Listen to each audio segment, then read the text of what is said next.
പൂരനഗരിയിലെത്തിയ പ്രധാനമന്ത്രി നരേന്ദ്രമോദിക്ക് പ്രൗഢോജ്വല വരവേൽപ്പാണ് പ്രവർത്തകർ നൽകിയത്. ശക്തന്റെ പ്രദക്ഷിണ വീഥിയെ ഇളക്കിമറിച്ച് നടന്ന റോഡ് ഷോയിൽ അണിനിരന്നത് പതിനായിരങ്ങൾ.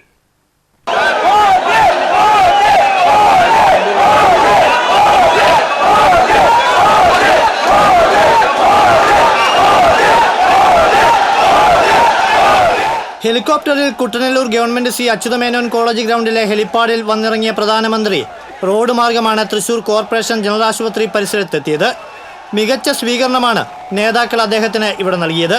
തുടർന്ന് പുഷ്പങ്ങൾ കൊണ്ട് പ്രത്യേകമായി അലങ്കരിച്ച തുറന്ന വാഹനത്തിൽ മോദിയെ സമ്മേളന വേദിയിലേക്ക് ആനയിച്ചു. മഹിളാ മോർച്ച സംസ്ഥാന president advocate Niveditha Subramanian, BJP സംസ്ഥാന അധ്യക്ഷൻ K. സുരേന്ദ്രൻ എന്നിവർക്കൊപ്പം സുരേഷ് ഗോപിയും മോദിയോടൊപ്പം തുറന്ന വാഹനത്തിലാണ് സമ്മേളന നഗരിയിലേക്ക് എത്തിയത്. സ്വരാജ് റൗണ്ടിൽ മണികണ്ഠനാൽ, നടുവിലാൽ, നായിക്കനാൽ വഴിയാണ് റോഡ് ഷോ കടന്നുപോയത്. റോഡിന്റെ ഇരുവശങ്ങളിലും വടക്കുന്നാഥ ക്ഷേത്ര മൈതാനത്തുമായി തിങ്ങി നിറഞ്ഞ പതിനായിരക്കണക്കിന് ആളുകളെ കൈവീശിയും കൂപ്പുകൈകളോടെയും അഭിവാദ്യം ചെയ്ത അദ്ദേഹത്തെ പുഷ്പവൃഷ്ടികളോടെയാണ് ആളുകൾ സ്വീകരിച്ചത്.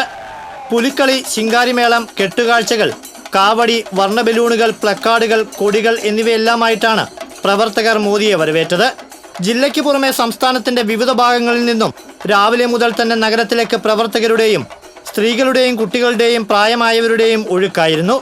ഇതോടെ വാഹന ഗതാഗതം പൂർണ്ണമായും നിരോധിച്ച സ്വരാജ് റൗണ്ട് ജനസാഗരമായി മാറി. റൗണ്ടിലേക്കുള്ള ഇടവഴികളെല്ലാം ബാരിക്കേഡുകൾ നിരത്തിയും വടം കെട്ടിയും അടച്ച പോലീസ് കനത്ത സുരക്ഷയാണ് ഒരുക്കിയത്.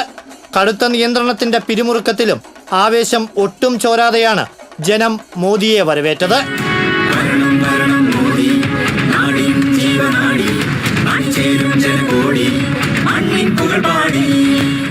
പുതുവർഷത്തിൽ പൂരനഗരിയിൽ തിങ്ങി നിറഞ്ഞ പതിനായിരക്കണക്കിന് പ്രവർത്തകർക്ക് പുത്തൻ ഉണർവേകുന്നതായി പ്രധാനമന്ത്രിയുടെ റോഡ് ഷോ. ക്യാമറമാൻമാരായ പ്രവീൺ, സിബി, ആഷിഖിനുമൊപ്പം അഭിജിത്ത് തളച്ചിറ, TCV.